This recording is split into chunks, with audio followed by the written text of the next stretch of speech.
జై శ్రీరామ్ అండి అందరికీ. కృష్ణం వందే జగద్గురుం. రేపు మార్చి 19వ తారీఖు నుండి మన తెలుగు సంవత్సరం ప్రారంభమవుతుందండి. ఈ రోజే బ్రహ్మదేవుడు సృష్టిని ప్రారంభించాడనమాట. అందుకని ఇది మనకి నూతన సంవత్సరం. ఈ రోజు నుండి వసంత నవరాత్రులు కూడా ప్రారంభమవుతాయి. అలాగే ఈ రోజు నుండి శ్రీరామ నవరాత్రులు కూడా ప్రారంభమవుతాయండి.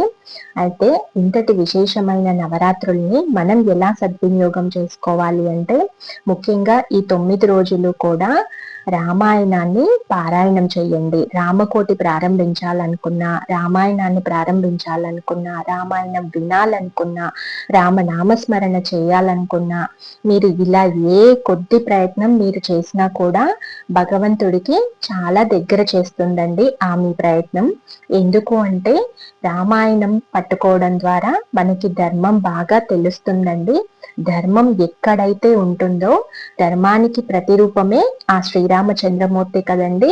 అందుకని ఆయన అనుగ్రహం మనకి లభిస్తుంది. ధర్మం ఎక్కడుంటే ఆయన అక్కడ ఉంటాడు, సదా మనతో ఉంటాడు. ఎలా అయితే అర్జునుడిని కృష్ణుడు రక్షిస్తాడో అలాగా మనల్ని కూడా ఆ శ్రీరామచంద్రమూర్తి ఎప్పుడు కూడా రక్షిస్తూ ఉంటాడండి.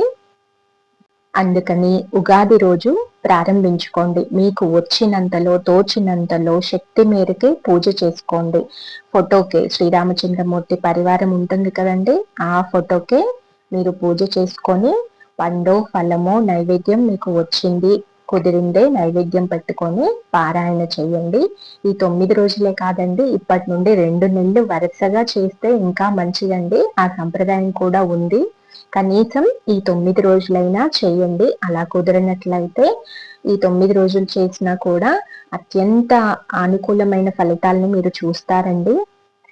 మీరు ఇప్పటి వరకు ఏవేవో పూజలు చేసి ఉంటారు, కానీ ఈ 9 రోజులు మీరు మీకు కుదిరినంతలో రామనామ స్మరణ కానీ, రామాయణ పారాయణం కానీ, రామాయణ కథా శ్రవణం కానీ, రామకోటి రాయడం కానీ భక్తి శ్రద్ధలతో మీకు కుదిరినంతలో చేసి చూడండి. ఆ తర్వాత మీరు పొందేటువంటి మనశ్శాంతి, ఒక ప్రశాంతత, దాన్ని మనం ఏ మెచ్చి కూడా పొందలేమండి. అది మీరు అనుభూతి చెందుతారు. మీరు ఇలా చేసి మీరు కనుక అనుభూతి చెందినట్లయితే మళ్ళీ తిరిగి కామెంట్స్ రూపంలో తెలియజేయండి నాకు.